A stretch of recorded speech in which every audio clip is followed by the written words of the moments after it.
기온이 낮은 강원 산지에는 5에서 15cm, 최대 20cm 이상, 강원 내륙과 경북 북동 산지에는 2에서 8cm의 눈이 오겠습니다. 경기 동부와 강원 북부 동해안, 충북 북부와 경북 북부 내륙에는 1에서 5cm의 눈이 내릴 것으로 예상되고 있습니다. 지금까지 진행의 아나운서 이슬기였습니다. KBS 제1라디오 11시 뉴스를 마칩니다. KBS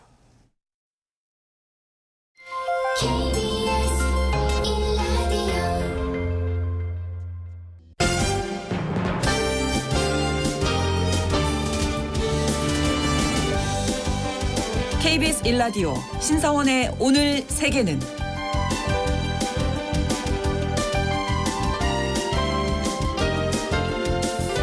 안녕하십니까. 아나운서 신성원입니다. 현지 시간 18일 러시아 선거관리위원회는 블라디미르 푸틴 러시아 대통령이 87.28% 득표율을 기록하면서 최종 당선됐다. 이렇게 발표했습니다.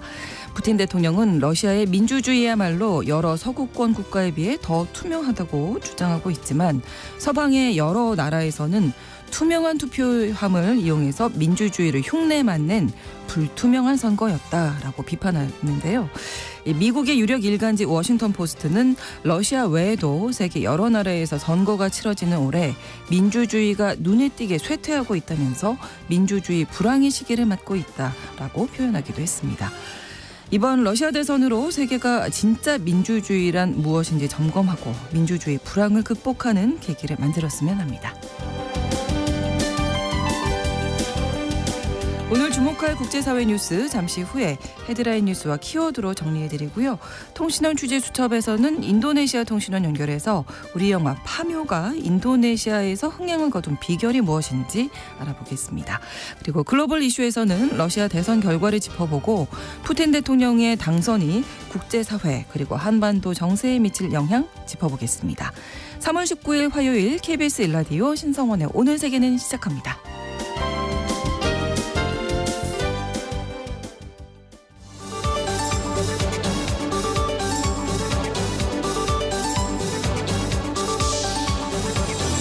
오늘 세계는 헤드라인 뉴스. 이스라엘군이 팔레스타인 가자지구 알시파 병원을 공격했습니다. 이스라엘군이 현지 시각 18일 하마스 고위층의 알시파 병원을 이용했다는 첩보를 입수해서 병원 일대에서 정밀 작전을 수행했다고 밝혔습니다. 이스라엘군은 이번 작전을 통해서 테러 공작원을 포함해 80명의 용의자를 체포했으며 일부 하마스 대원은 교전 과정에서 사살되거나 부상했다고 덧붙였습니다. 하지만 가자지구 보건부는 이번 작전에 대해서 국제인도법에 대한 명백한 위반이라고 비판했습니다. 예멘 후티 반군의 공격으로 홍해 해적 케이블이 손상됐습니다.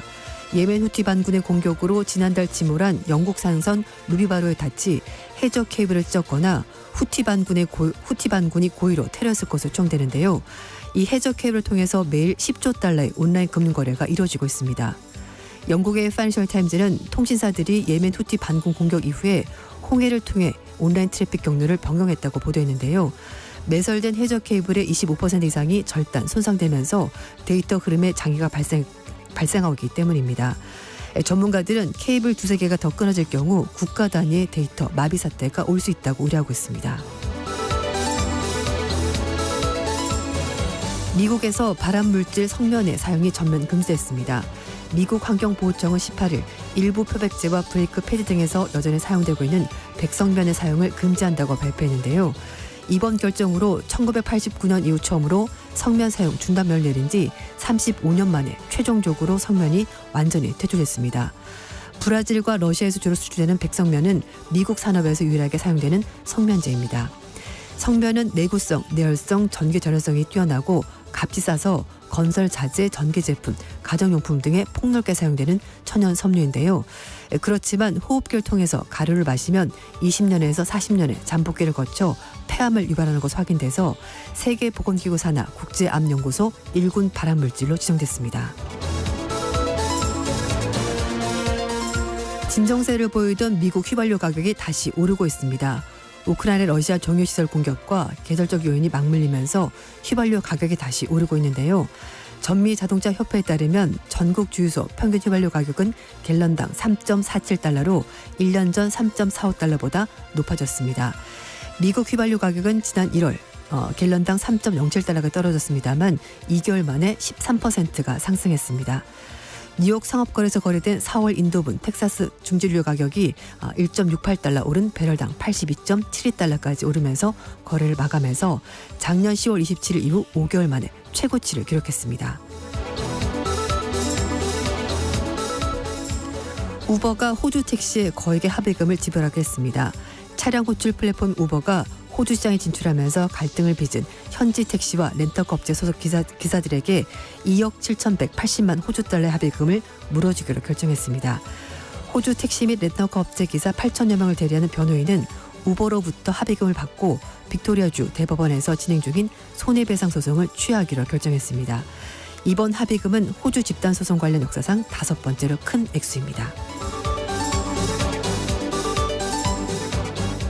KBS 1라디오 신성원의 오늘 세계는 오늘의 헤드라인 뉴스로 오늘도 역시 시작했고요. 외신캐스터 조윤주 씨가 수고해 주셨습니다. 자, 이번에는 키워드로 뽑은 국제사회 소식을 또 함께 살펴볼 텐데 오늘의 첫 번째 키워드로 5선의 엇갈린 세계라고 역시 러시아 푸틴 대통령 당선 관련 소식이네요. 어제부터 사실 이번 주 내내 이 소식이 도배를 할 것 같기도 한데요. 그렇습니다. 지난주부터 시진핑 중국 국가주석이 5선에 성공한 푸틴 러시아 대통령에게 축하 메시지를 보냈습니다. 네.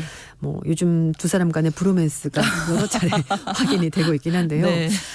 중국 관영 CCTV에 따르면 시 주석이 푸틴 대통령에게 축전을 보내면서 러시아 국민들이 이번 선거에서 푸틴 대통령에게 충분한 지지를 보여줬다라고 말하면서 푸틴 대통령이 이끈 러시아 앞으로 더 크게 발전할 거다라고 아주 찬사를 보냈습니다. 네.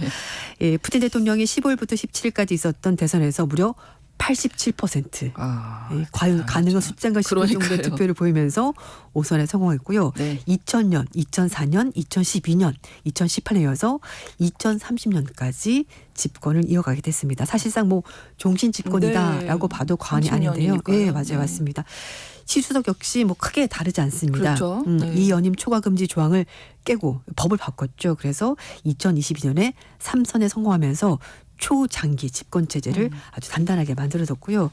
그래서 작년에 2차례 이상 정상회담하면서 아주 각별한 관계를 전 세계적으로 과시했습니다. 네. 또 이런 가운데 또 한 사람 김정은 국무위원장도 5선에 확정된 푸틴 대통령에게 축전을 발송했다고 하는데요. 김 위원장과 푸틴 대통령 작년에 북러 정상회담 이후에 양국 간의 아주 다양한 방면에서 협력을 과시하고 있고 국제사회는 여전히 우려하고 있습니다만 아랑곳하지 않고 행보를 이어가고 있습니다. 네. 그리고 특히 지난달에 푸틴 대통령이 김 위원장에게 러시아판 롤스로이스는 최고급 승용차를 선물해서 그건 역시 또 화제가 됐었습니다. 자, 이렇게 어떻게 보면 중국과 러시아 사이에는 브로맨스라고 아까 표현을 해 주실 정도로 긴밀한 관계인데 반면에 서방 국가들은 지금 비판하고 있거든요. 맞습니다. 18일 날 벨기에 브뤼셀에서 유럽연합 본부에 외무장관들이 도착을 했는데요. 네. 외무장관들은 지난달 옥중에서 사망한 푸틴 대통령의 정적, 알렉세이 나발리의 사망, 학대 사건에 대해서 이걸 좀 제재를 논의하기 위해서 모인 자리인데 그 자리에서 강력히 푸틴 대통령이 비판했습니다. 네. 특히 프랑스 외무장관은 러시아가 우크라이나 침공을 특별 군사작전 이렇게 부르는데요. 그걸 빗대서 이거는 특별 선거작전 아니냐라고 주목하면서 사실 선거 자체라고 말하기 좀 곤란하다 이렇게 비판했습니다. 네.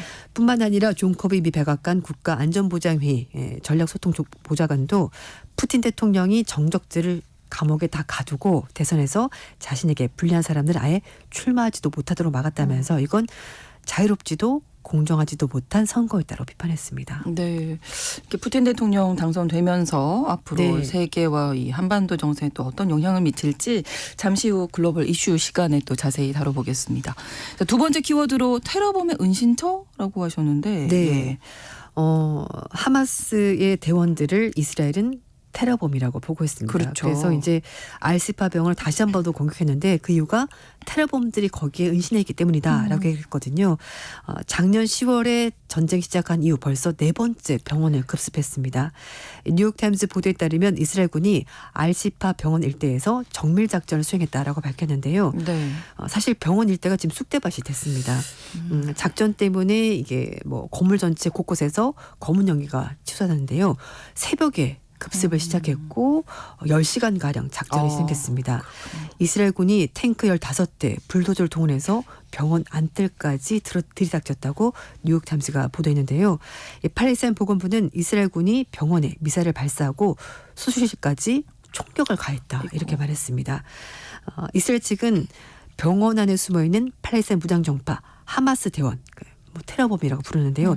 이 사람들을 소통하기 위한 거다라고 주장을 했는데 하마스가 알시파 병원 지하터널에 지휘 통제소를 운영하고 있고 그렇기 때문에 공격할 수밖에 없었다라고 주장을 하고 있습니다. 이날도 이스라엘군은 팔레스타인 약 80명을 하마스와 연루된 혐의로 체포했다고 하고요. 네. 고위관 반면 한 명은 사살했다고 밝혔는데 이 과정에서 많은 민간인들이 목숨을 잃었습니다. 그렇습니다. 그래서 이제 국제사회에서도 민간인 피해가 너무 크다. 네. 이렇게 이스라엘 공격을 맹 비난하고 있는 중이죠. 네, 병원 측은 전쟁 중에 민간인을 위한 최후의 보루가 바로 병원인데 여기를 공격하는 건 도저히 있을 수가 없는 일이다라고 국제사회가 비난하고 있는데요. 영국의 BBC 방송은 이스라엘군이 병원과 인근 지역에 소개령을 내렸을 뿐 공격 계획은 사전에 알리지 않았다고 전했습니다. 세계보건기구 사무총장은 알시파 병원의 상황이 몹시 걱정스럽다라고 말하면서 이 병원은 최근에야 최소의 의료시설 서비스를 복구했는데 이스라엘이 다시 한 번 더 공격을 가했다면서 강력히 비판했습니다. 네. 이런 가운데 중단됐었던 가자지구 휴전 논의가 다시 시작된다고 하는데요. 네. 이스라엘 측은 협상단이 휴전 협상을 위해서 현지가 19일 카타르 도하에 도착할 예정이라고 이스라엘 매체가 보도했고 이스라엘 정보기관 모사드의 관계자가 도하에 도착을 하고요. 그리고 카타르 총리, 이집트 관리도 휴전 논의를 시작할 계획이라고 합니다. 네. 휴전이 빨리 좀 결정이 됐으면 좋겠네요. 네, 너무 맞습니다. 피해가 많아서. 자, 다음 키워드로 넘어가겠습니다. 중앙은행의 슈퍼위크라고 네. 정하셨는데요. 네, 많은 뭐 결정들이 있겠어요. 이번 맞습니다. 주에. 뭐 슈퍼 화요일 그러면은 이제 경선이 한꺼번에 치러진 그런 화요일 말하는 건데 이번에는 중앙은행들이 일찍 금리를 결정한다고 합니다. 네. 20일, 21일 이렇게 해서 전 세계 20개 중앙은행들이 기준금리를 결정하는데요. 그래서 전 세계 대출자들의 관심이 또 집중되고 있습니다. 사실 뭐 금리 0.25% 몇 %밖에 안 올리지만 또 대출 있는 사람들은 크죠. 큽니다. 네. 이것도 몇 년 동안 갚아야 되기 때문인데요. 네, 네. 특히 이제 미국과 일본의 중앙은행이 통화 정책을 전환하기 때문에 굉장히 초미의 관심사가 되고 있고 뭐 중국, 영국, 호주, 러시아 등도 대부분 금리를 동결할 것으로 보이고요. 네. 또 브라질 같은 중남미 국가들은 금리를 인하할 가능성이 있다고 합니다. 지금 현재 워낙 금리가 높기 때문인데요. 그렇죠.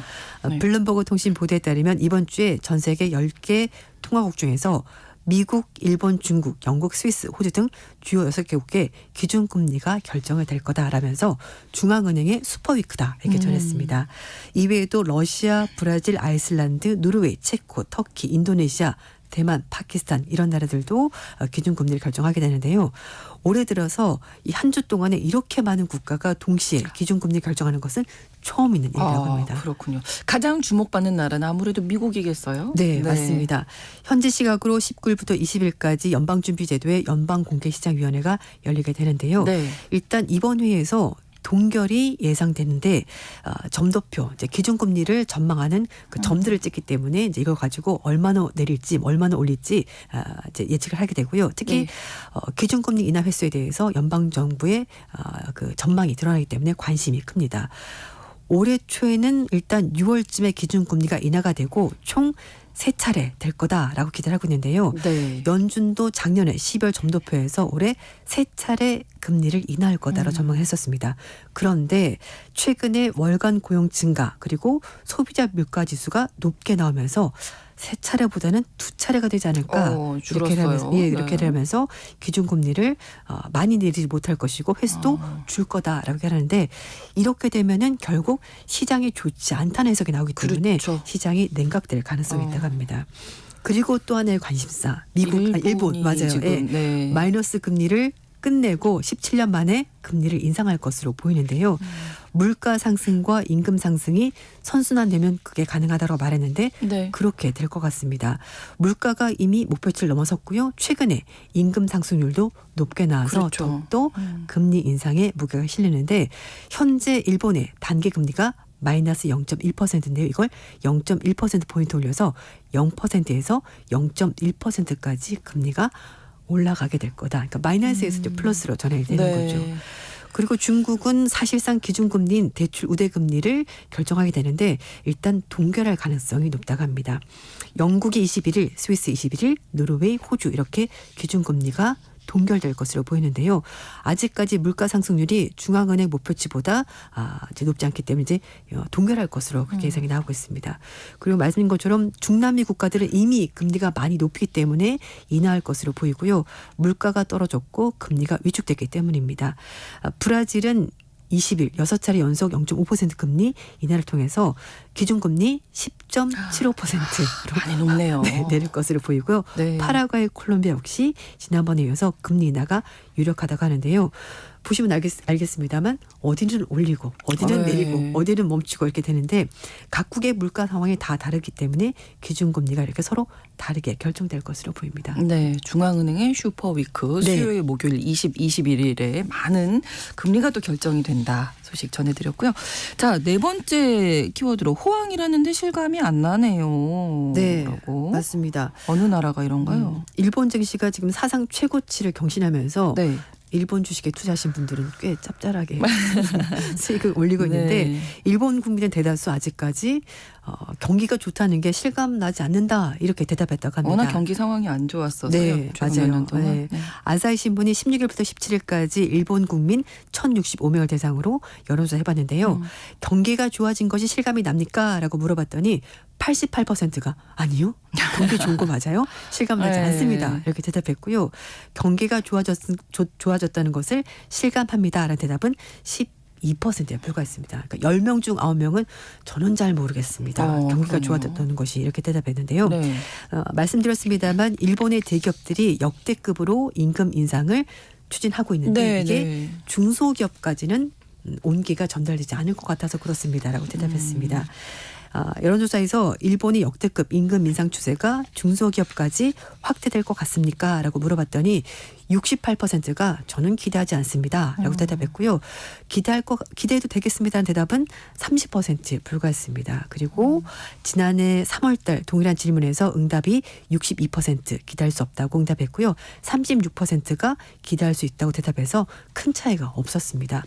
그리고 실제로 이렇게 급여에 대해서 불만이 많은 이유가 있었는데요. 네.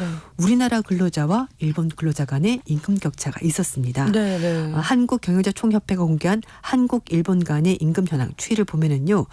우리나라 10인 이상 기업에 종사하는 상용 근로자 임금이 2022년 기준 399만 8천 원으로 일본의 379만 1천 원보다 많았습니다. 그리고 그렇군요.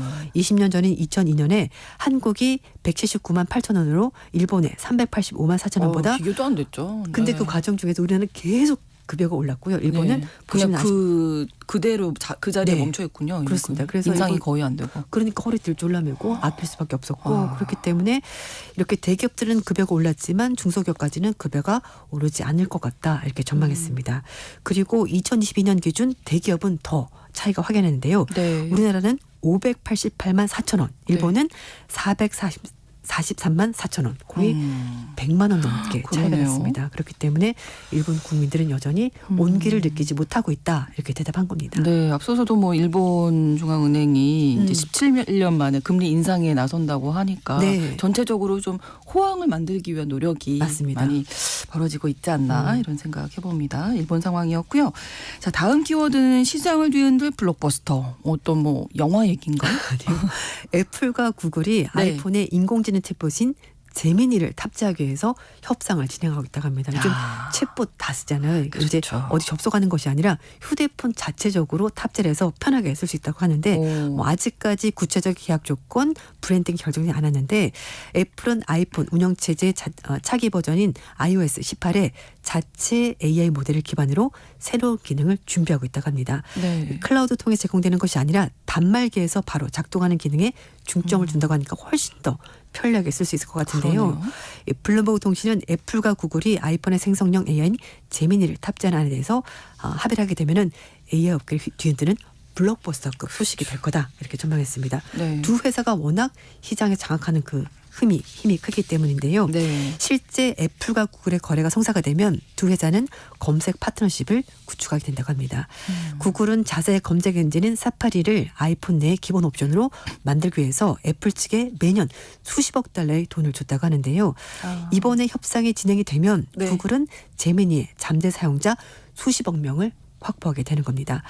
구글이 지난 1월 달에 우리나라 삼성전자 출시한 갤럭시 스마트폰 S24 라인업에도 제미니로 구성되는 AI 기능을 탑재했다고 하거든요. 그러니까 시장을 장악하는 이 휴대폰 업체 구글이 좀 더 적극적으로 나서고 있는 겁니다. 네. 다만 문제가 있습니다. 협상이 성사가 된다면은 두 회사에 대해서 반독점법 조사가 있을 수 있다고 하는데요. 네네. 미국 법무부는 구글과 애플의 검색 계약의 독점 문제를 수사하고 있습니다.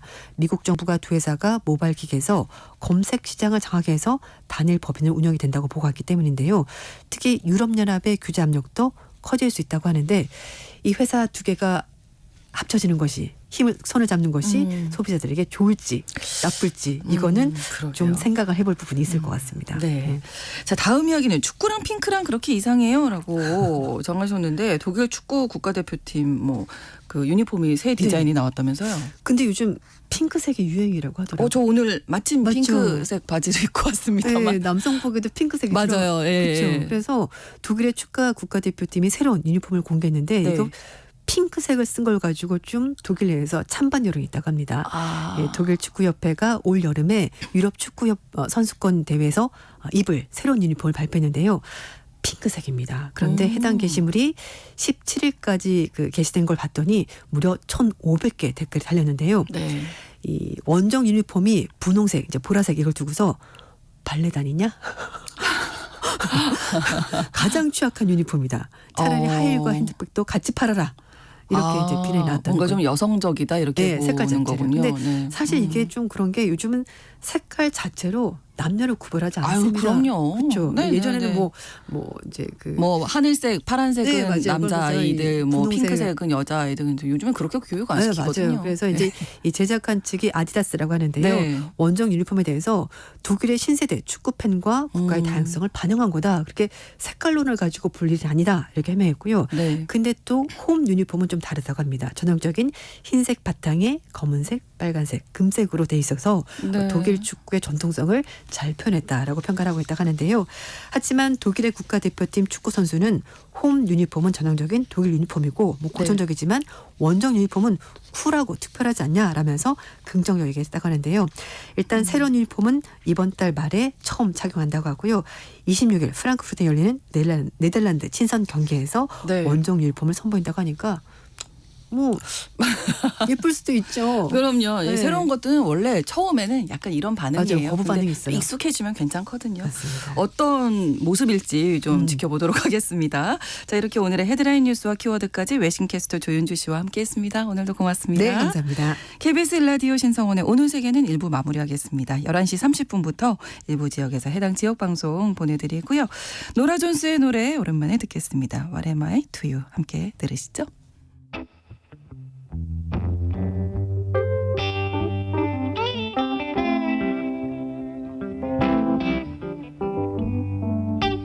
What am I to you? Tell me, darling, true. To me, you are the sea, fast as you can be, and deep the shade of blue. When you're feeling low, Lord, to whom else do you go? See, I'd cry if you hurt, I'd give you my last shirt, because I love you so.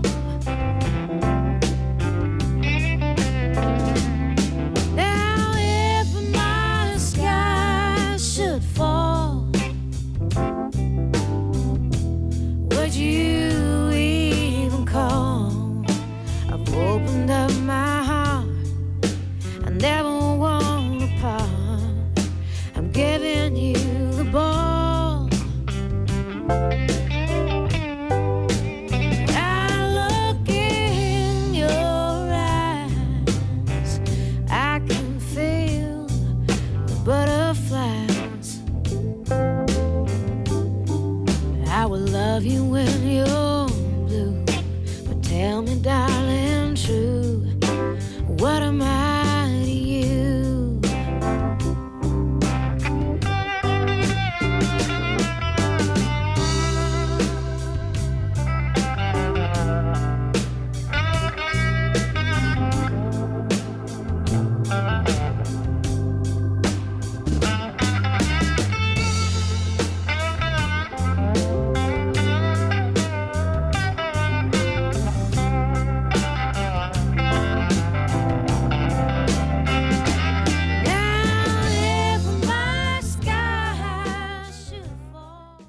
지금 시각은 11시 30분입니다.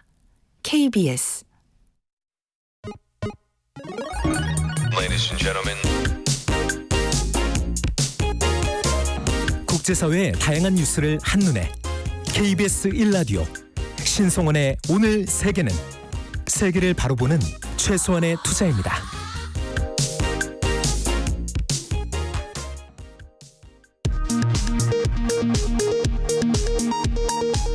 이 시각 라디오 정보센터 뉴스입니다. 정부는 전공의 등 1,300여 명에게 즉시 복귀하라는 업무 개시 명령을 공시했습니다. 서울대와 연세대 의대 교수들은 25일에 일괄적으로 사직서를 제출하기로 했습니다.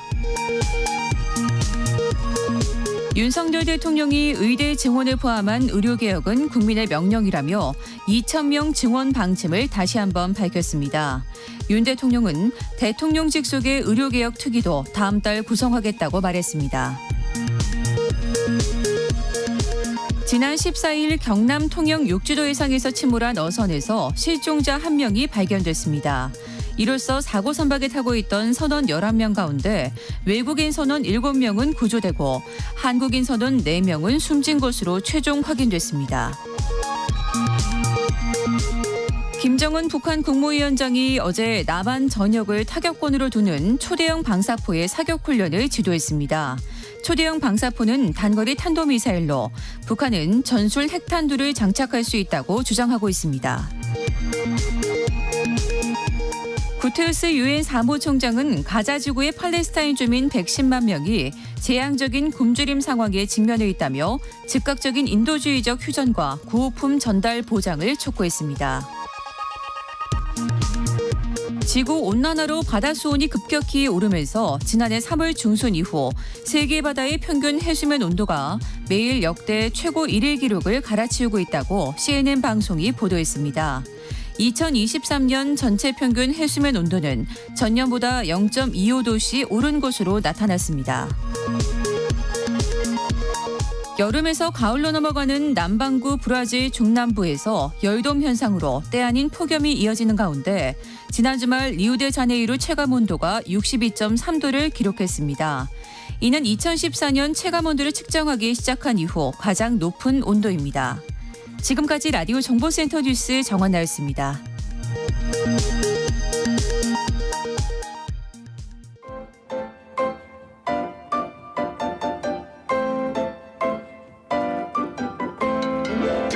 통신원 취재 수첩.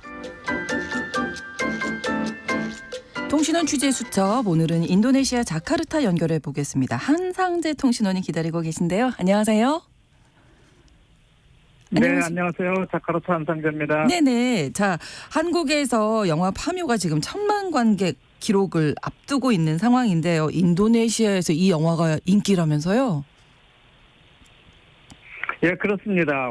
인도네시아 콤파스 디지털 신문이 한국의 호러 영화, 공포 영화 파묘가 인도네시아에서 엑슈마로 제목을 바꾸고요. 네. 개봉한 지 11일 만에 100만 관객을 돌파한 것으로 보도를 한 바 있습니다. 자카르타의 제일 큰 콤파스 신문이 파묘의 주요 장면들을 캡처해서 숏컷 동영상으로 거기다가 해설을 부과했기 때문에 네. 인도네시아 사람들에게 더 인기가 있는 것 같이 보여지고 있습니다. 네. 저도 이 영화를 보기 위해서 일부러 1회를 택해서 21세기라고 하는 그 메가맥스 영화관을 가봤는데요. 네네. 마찬가지로 싱가포르는 어떤지 제 아들한테도 엑서스를 좀 보고 감상을 서로 나누자고 했습니다. 네. 하지만 자카르타 예, 스나얀 시티 관객들은 그리 많지를 않았고요. 싱가포르도 그렇다고 했습니다. 그렇군요. 그래서 자카르타와 마찬가지로 싱가포르나 이 영화를 보는 인구가 많이 줄어든 건 사실인데요. 네. 그건 아마 넷플릭스나 OTT로 영화를 보기 때문에 그런 것 같습니다. 그렇죠. 네. 하여간 영화를 보고 나오면서 저는 딸과 함께 영화를 보러 온 부모를 만나서 네. 한국 영화 좋아하십니까? 네. 예, 그리고 파묘란 영화 어떻게 알고 왔는지요? 또 영화 줄거리는 잘 이해가 되는지에 대해서 물어봤는데요. 네. 그 부모는 딸이 좀 가자 그래서 또 엑소스 그 한국 공포 영화인데 굉장히 인기가 있다고 신문에 나왔으니까 부모를 데리고 와서 딸의 설명을 들으면서 이해를 하게 됐다 이렇게 얘기를 하고 있습니다. 네. 하여간 파묘 같은 공포 영화는 인도네시아 사람들에게 인기가 있는 건 사실입니다. 그렇군요. 특히 자바섬 사람들이 좋아하고 있는데요. 그것은 원래 자바섬의 전통적 토속 신앙이 아주 뿌리 깊은 데다가 네. 이슬람교가 인도네시아로 전해질 때에 수피즘이라고 하는 신비주의 이슬람이 결합을 했기 때문에 자바 사람들은 그런 공포 영화를 좋아하고 있는 겁니다. 네. 그래서 지금도 인도시아라고 하는 텔레비전 방송에서요. 네. 매주 그 공포 영화 시리즈가 방영되고 있습니다. 특히 자바섬 분들은 이제 공포 영화를 좋아하신다 이런 말씀까지 남겨주셨고 그 이전에도 파묘 전에도요 인도네시아에서 한국 영화가 이렇게 인기를 누린 적이 있었습니까?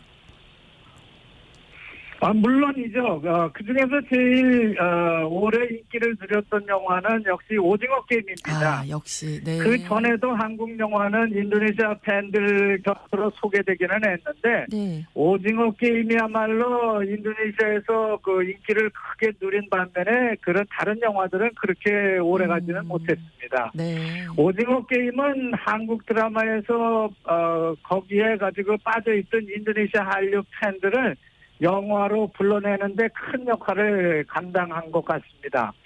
당시만 해도 인도네시아 영화계에는 인도에서 제작한 음악과 춤을 겸비한 그런 영화가 주를 이루던 때였으니까요. 그렇죠. 네. 오징어 게임을 보고 나서 이분들이 이 영화가 재미있구나 하는 것을 느끼게 됐습니다. 한국 영화는 인도 영화에 비해서 입장료가 좀 비싼 편인데요. 네. 인도네시아 사람들도 이제는 좀 더 좋은 영화를 보기 위해서 좀 더 좋은 메가시설에서 상영하는 한국 영화에 매료되었다고 볼 수가 있겠습니다. 네. 자, 또 한 가지 소식을 준비하셨는데 배구 팬들이라면 잘 아시겠지만 메가와티라는 인도네시아 출신 배구 선수가 지금 우리나라에서 활동을 하고 있거든요. 근데 이 선수가 인도네시아 국가대표팀을 상대로 시범 경기 치른다면서요. 먼저 메가와티 이 선수 좀 소개해 주실까요? 예, 그렇습니다. 네네. 예, 그렇습니다. 이 선수 인도네시아에서 대단히 인기몰이를 하고 있는 선수입니다. 네. 요즘 한국 프로 배구 대회를 보면은 히잡을 쓴 그 인도네시아 배구 선수가 그 스파이킹을 하는 모습을 가지고 맞아요. 최고의 인기를 누리고 있는 걸 볼 수 있는데요. 네. 그녀는 항상 히잡도 쓰지만요. 긴 그 어먼 바지에다가 긴팔 검정 셔츠를 입고 경기를 하는 게 특이합니다. 네. 이 여성은 무슬림 여성이기 때문에요. 자기 몸의 신체를 남에게 드러내 배서는 안 되는 그런 그 이슬람 계율을 지키기 위해서 그렇게 하는 겁니다. 네. 하지만 그녀는 아무 불편 없이 강한 스파이크와 블로킹을 하는 그런 선수로 유명세를 타고 있는 것이죠. 네. 최근 경기에는요, 인도네시아 국기를 쓴 팬들도 한국에 많이 나와 있어서, 네. 이 메가의 그 인기가 어떤지를 대강 짐작할 수 있습니다. 네. 그녀의 인기는 한국뿐만 아니라 인도네시아 국내에서도 아주 대단합니다.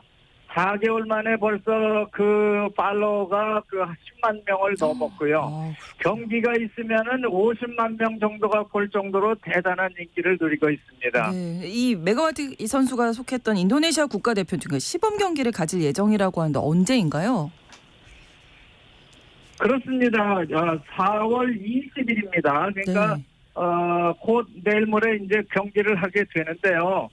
전에 아시안 경기를 했던 자카르타 스나얀 아레나 경기장에서 한국 정관장 프로팀과 인도네시아 국가대표팀이 친선 경기를 갖겠다고 하는 겁니다. 네. 메가와티 선수가 자카르타에 온다고 하니까 네. 인도네시아 팬들은 그저 열광을 하고 있습니다. 네, 저는 근데 궁금한 게 이렇게 인도네시아의 그 여성 선수들은 다 이렇게 히잡 쓰고 그렇게 운동을 해야 되는 거예요? 몸을 좀 가리고? 예, 그렇습니다. 원래 무슬림을 믿는 사람들은 다 그래야 되는데요. 네. 그렇다고 해서 모든 선수들이 다 히잡을 쓰고 경기를 하는 건 아닙니다. 그것은 종교에 따라서 다른데요. 네. 무슬림 선수들이 아닌 선수들도 많기 때문이죠.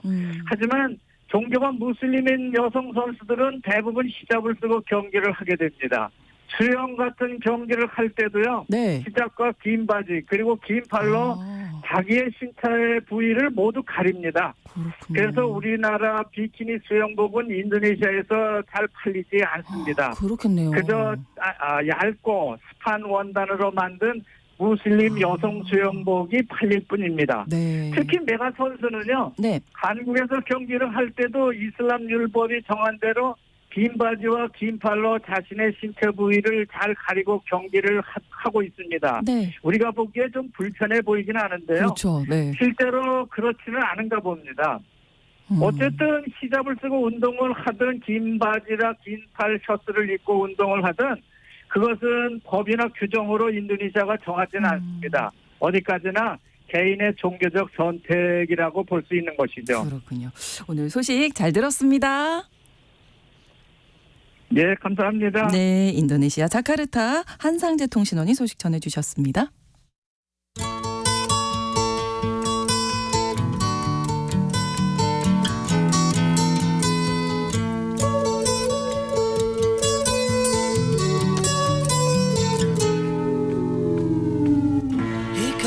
지난 주말 동안 진행된 러시아 대통령 선거에서 블라디미르 푸틴 대통령이 압도적으로 당선됐죠.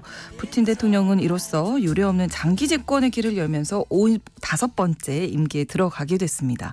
하지만 우크라이나 전쟁이 여전히 진행 중이고 러시아와 서방의 관계 최악인 상황인데요.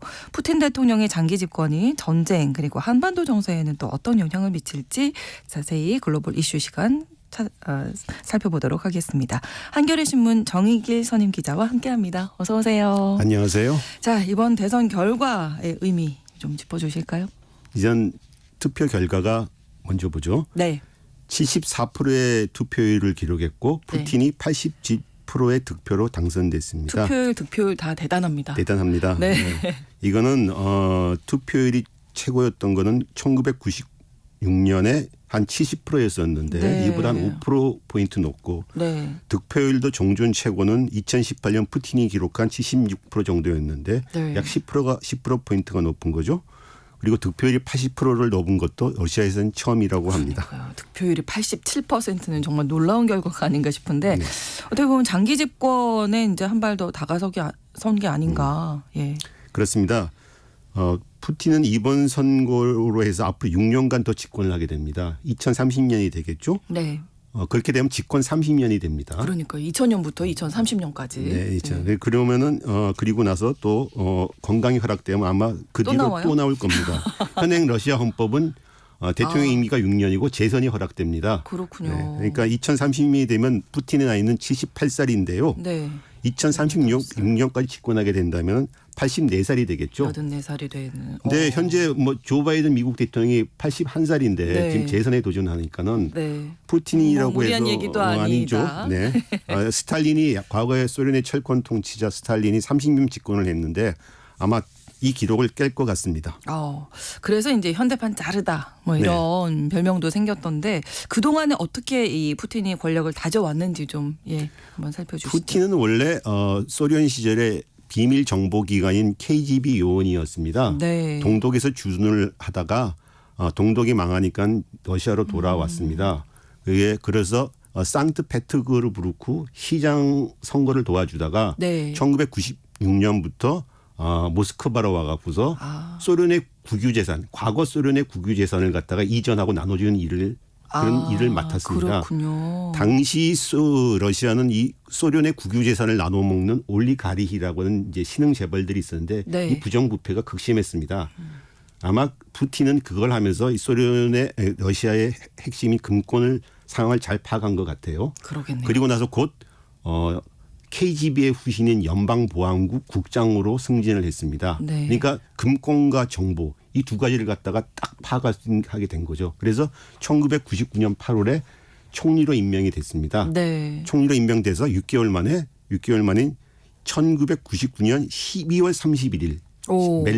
신밀레니엄이 시작되기 직전의 네네, 날이죠. 직전에, 네. 그때 당시 보리스 옐친 대통령이 사임을 했습니다. 네네. 사임을 하고서 푸틴에게 대통령 권한 대행을 맡겼습니다. 그러면서 이제 신밀레니엄과 함께 대통령 자리에 오른 거죠, 사실상. 그렇죠. 그리고 나서 두 번 대통령을 더했습니다. 2000년 5월 대통령 선거에서 한 56%로 당선이 되고 나서 네. 계속 연임을 했습니다. 그때 러시아 헌법은 대통령의 3선이 금지되어 있었습니다. 네. 그러니까 푸틴이 총리로 내려앉고 그리고 자기의 대리인인 드미트르 메드베데프라고 하는 현재 네. 국가보안위 의장인데 이 사람을 대통령으로 출마시켜 당선시켰습니다. 그리고 네. 자기는 총리를 했습니다. 사실상 상황이었습니다. 그렇겠네요. 네, 상황. 네, 네. 그리고 나서 다시 또 2012년 대선에 다시 나와서 나와요. 이제는 3선을 피했다. 그래서 대통령이 당선되고 지금까지 집권하고 있는 거죠. 그 중간에 개헌을 해갖고서 2020년 7월에 개헌을 해서 대통령 임기를 6년으로 늘리고 또 재선이 가능하도록 했습니다. 그래서 2036년까지 집권을 가능하게 만들어 놓은 거죠. 그 상황에서 이제 저항은 없었나 봐요. 뭐 그러니까 개헌하고 하는 과정에서. 그렇죠. 개헌도 개헌이지만 아까 말했던 자기가 대통령을 하다가 총리로 내려앉고 다시 대통령이 된 거. 푸틴의 권력 장악력이 얼마나 강고했는지를 보여주는 사례죠. 이건 옛날에 어떤 절대왕 군주도 이렇게 잘 못한 일이었는데 맞아요. 네네. 자기가 다시 대통령으로 복귀하는 일. 그 정도로 푸틴의 권력 장악이 뛰어났다는 거죠. 네. 푸틴이 이렇게 장기 집권할 수 있었던 배경을 또 한번 짚어주시면. 푸틴의 아까 말했던 권력 장악력과 러시아의 상황이 엇물린 결과라고 봅니다. 네. 당시 푸틴이 집권했을 때 그 전임자 보리스 옐친은 심한 알코올 중독에다가 부정부패 그리고 미국의 푸들이라는 이런 오명을 있었습니다. 러시아 국민들 인기가 바닥이었죠. 네. 그래서 푸틴은 집권하자마자 신속하게 이른바 법과 질서를 회복한다는 아주 강력한 통치를 펼쳤습니다.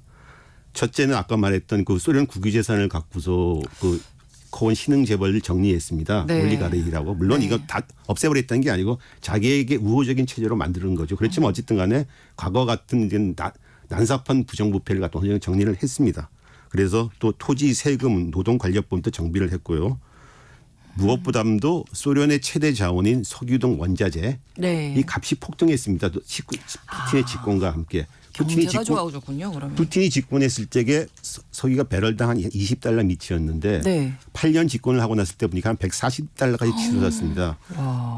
그래서 이 석유와 원자재, 가스 이런 걸 갖고서 소련의 경제가 회생이 됐습니다. 네. 그래서 푸틴이 집권했을 때 국내 총생산이 실질 구매력 기준으로 한 1조 달러였었는데 네.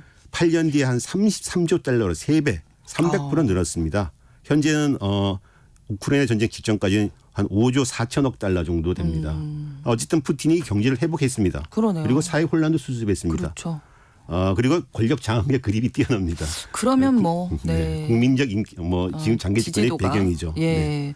근데 과거에 푸틴의 지지율이 급상승했을 때는 체첸의 분리 독립을 진압한 게 큰 영향을 미쳤었다고요. 푸틴이 대통령 권한 대행으로 임명되자마자 했던 게 두 가지가 있습니다. 네. 하나는 그 보리스 옐친에 대한 사면을 했습니다. 부정부패. 그러니까 아마 이건 서로 맞바꾼 거죠. 옐친이 푸틴을 임명하는 조건으로 사면을 받겠다. 그래서 보호해 줬습니다. 그리고 또 하나는 그날 체첸으로 달려갔습니다. 체첸은 소련이 붕괴된 이후 분리 독립 운동이 벌어져 전쟁까지 벌어져서 맞아요. 러시아가 소련 한 10년 동안 되게 문제로 고생을 하고 있었습니다. 고민이었는데 거죠. 푸틴이 가서 절대로 물러서지 않겠다. 허락하지 않겠다 하면서 강력한 의지를 보였습니다. 그것이 이제 소련 국민들한테 러시아 국민들한테 열광적인 우리의 대국 러시아의 자존심을 회복한다. 실제로 그래서 푸틴의 이 반군이 모스크바 2002년 모스크바시에서 시장 극장에 들어가서 인질을 몇백 명을 잡았던 네, 사건이 네. 있었는데 네. 이걸 인질의 생명을 개의치 않고 한 150명 정도가 죽었습니다. 진압했습니다. 그리고 그걸 끝내버렸습니다. 처음에는 푸틴의 욕이 쏟아질 줄 알았는데 네, 네. 오히려 인기가 한 80%까지 치솟아 버렸습니다. 그래서 이제 이 이른바 푸틴은 우리 대국 러시아의 지킬 수 있는 사람이다. 힘이 있는 사람이다. 지도 쓴 거죠. 네. 지금 시대였다면은 조금 비난을 받을 수도 있었던. 그때도 물론 비난은 있었습니다. 예. 당연히. 근데 이제 러시아 국민들은 그보다는 법과 질서 그리고 우리 대국 러시아의 부활 이런 걸 더 바랐던 거죠. 그렇군요. 아무튼 뭐 푸틴이 사실은 자신을 반대하는 세력을 뭐 철저히 탄압했다. 예. 사실이죠. 예. 이번 선거에서 80% 이상의 득표율이 나온 것도 따지고 보면 20년 집권 동안 경쟁자를 철저하게 배제하고 네. 탄압했기 때문이죠. 대표적인 게 이제 나발리가. 네, 나발리가 옥살을 했습니다. 네. 그런데 뭐 아직도 정확한 원인은 모르겠는데 어쨌든 간에 푸틴이 20년 동안 자기의 그 국민적 지지를 바탕으로 해서 경쟁자들을 갖다가 배제하면서 네. 지금까지 왔습니다. 그런데 한 가지 확실한 건 지금 러시아 체제가 스탈린 시절처럼 반정부를 구원할 행동을 입박이도 못 내는 그런 사회는 아니고 이번 대선 때도 네. 대선을 보이콧하자면서 투표장에 줄을 서고 이런 일도 있었고 네. 우크라이나 전쟁을 반대하는 시위도 있고 있습니다. 그런데 어쨌든 그것이 푸틴의 권력을 위협할 정도는 아니라는 거죠. 그리고 국민의 다수가 여전히 푸틴을 지지하고 있다는 것도 사실이라는 겁니다. 네. 아무튼 이 푸틴이 당선된 이후에 어떤 행보를 보일지가 이제도 궁금한데 최대 현안은 우크라이나 전쟁이겠죠. 그렇죠. 네. 이번 대선은 우크라이나 전쟁에 대한 신임 투표 성격도 있습니다. 네. 푸틴은 당선되자마자 우크라이나 전쟁은 특별 군사 작전이라고 부르는데 이 특별 군사 작전에서 쌓은 우리 전사들에게 감사한다. 이런 얘기를 했습니다. 그리고 프랑스가 휴전을 제의한 데 대해 빨리 올림픽 기간 동안 휴전하자 이런 네. 제안이 있었는데 네. 대화에 나설 준비가 됐지만은 전선에서 러시아 이익을 고려해야 된다. 이런 말도 했고 또 하나는 우크라이나의 그 북부 지역 영토 하루키우를 점령할 필요가 있냐는 말에 우크라이나나 서방이 계속 우리를 공격한다면은 네. 그 지역을 또 점령해서 우크라이나의 완충지대를 만들겠다. 이런 얘기를 했었습니다. 이게 상당히 의미심장한 얘기입니다. 그러니까요. 공격을 계속 하겠다는 걸로 들리는데요. 지금 우크라이나 전쟁은 사실 러시아의 점령지 구치기 국면으로 들어간 지 오래됐습니다. 그렇군요. 사실 길게 보면 2022년 겨울부터 그때 러시아는 이제 자기 점령지에 3중 방어선을 쌓으면서 방어 전선으로 돌아섰습니다. 그리고 작년 6월부터 우크라이나가 반격 공세를 펼쳤는데 네. 그게 사실상 실패로 돌아갔습니다. 그렇죠. 그러면서 이제 새해 들어서는 러시아가 오히려 동부전선의 요충지 아우디우카라는 데를 점령하면서 이제 공세로 전환했습니다. 네. 이 말은 무슨 얘기냐 그러면 아까 말했던 하루키우를 점령할 필요가 있냐 그랬더니 지금 점령지를 갖다가 더 다지기 위해서 우리가 완충지대가 필요하니까 조금 더 점령할 수 있다. 더 점령할 수 있다. 이 얘기죠. 사실상 우크라이나 전쟁은 지금 러시아의 점령지 구치기로 들어갔고 현재 국면으로 보면 이것은 우리가 흔히 말하는 이른바 동결된 전쟁, 즉 점령지를 그대로 두고서 현재 러시아 넓히겠다. 네. 현재의 점령지를 굳히고 조금 더 넓히겠다. 더 넓히겠다. 우크라이나 땅을 갖다 이제 우크라이나 점령지를 러시아 땅으로 만들겠다. 이런 의미죠. 네. 근데 어쨌든 서방의 제재가 지금 계속 있어서 단기적으로는 좀 버틸 수 있을 것 같은데 장기전으로 가면 괜찮을까요? 러시아는 지난해 한 3.6% 성장했습니다. 네. 오히려 전쟁 중인데도 서방의 제재가 강력한 서방의 제재가 있는데도 네. 이건 두 가지 이유가 있는데요. 러시아가 서방의 제재에도 불구하고 최대 그 수입원인 석유나 가스 원자재들을 갖다가 네. 중국이나 인도 이른바 제3세계에 많이 팔았습니다. 그리고 중국이나 인도 그리고 많은 나라들이 서방의 제재에 동참하지 않았습니다. 네. 그러면서 더 나가서 지금 러시아는 중국과 손을 잡고서 이른바 다극화 체제라는 것, 즉 미국이 주도한 국제 질서에서 이제는 우리 헤어지겠다. 네, 네. 그래서 이걸 만들어서 우리끼리 한번 살아보겠다. 그래서 달러 이제 국제 결제망이 주로 달러로 이루어지는데 이제 네. 그것 우리 중국 위화나 러시아 루블화로 서로 교환하는 자체적인 결제망도 만들겠다. 이제 이렇게 다극화 체제를 굳히겠다 하는 상황이니까요. 네. 이것이 어떤 결과가 나올지는 모르겠습니다만은 한 가지 확실한 거는 지금 러시아와 중국이 손잡고 미국의 자유주의적인 국제 질서에 도전하고 있다. 그렇죠. 그런 자기들만의 생태계를 만들겠다. 이런 국면입니다. 좀 두고 봐야 될 것 같습니다. 네, 러시아, 중국 이렇게 되면 이제 우리로서는 북한, 러시아 이렇게 관계가 더 돈독해지지 않을까? 이 푸틴 대통령 당선 이후 한반도 정세에 미칠 영향 끝으로 말씀해 주시죠. 우크라이나 전쟁 이후에 한국과 러시아의 관계가 아주 안 좋아졌습니다. 네. 윤석열 정부 들어가지고 저 미국과 일본 중심의 동맹회의를 치다 보니까 중국과 러시아가 좀 반발을 했는데 네.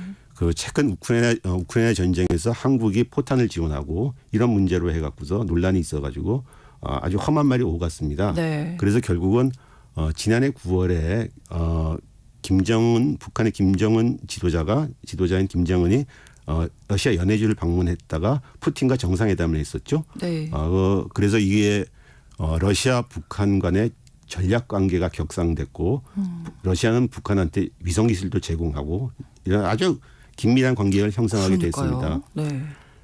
이번에 대선이 끝나면 푸틴이 북한을 방문할 거로 예상되고 있습니다. 네. 이미 예고됐었고 네. 아마 푸틴이 북한을 방문하게 되면은 러시아와 북한의 그 전략 관계는 더욱더 공고화되고 밀접화될 겁니다. 특히 푸틴은 최근에 북한이 자체 핵우단을 갖췄다 이런 발언을 했습니다. 네. 아주 중요한 발언입니다. 즉 그렇죠. 러시아가 북한의 핵 전력을 인정할 수 있다는 말입니다. 이거는 인정할 수도 있다는 말이죠. 그렇죠. 그렇게 되면은 러시아가 북한의 핵무기를 인정하게 되면은 북한의 핵 개발은 새로운 국면을 맞게 되는 겁니다. 그렇죠. 네. 그래서 이 러시아와 북한의 관계 강화는 한반도 문제뿐만 아니라 동북아 전체 그리고 미국이 생각하는 인도 태평양 지역 전체에도 큰 영향을 주는 중대한 변수라고 생각합니다. 네, 일단 전체적으로 러시아 입장에서는 그 자신들을 지지해줄 우방국들과 관계를 좀 돈독히 하는데 그렇죠. 초점을 맞추지 않을까. 그렇죠. 이른바 자기들이 구축하려는 다극화 체제에 예. 북한이나 이란 이런 나라들을 갖다 더 공고하게 편입시키려고 하겠죠. 네, 앞으로의 이 어떤 정세에 어떤 영향을 미치게 될지 또 오늘 자세히 설명해 주셨습니다. 글로벌 이슈 한겨레 신문 정의길 선임 기자와 오늘 함께 이야기 나눴습니다. 좋은 말씀 고맙습니다. 감사합니다. KBS 1라디오 신성원의 오늘 세계는 오늘 순서 마치겠습니다. 저는 내일 오전 11시 5분에 다시 찾아뵙겠습니다.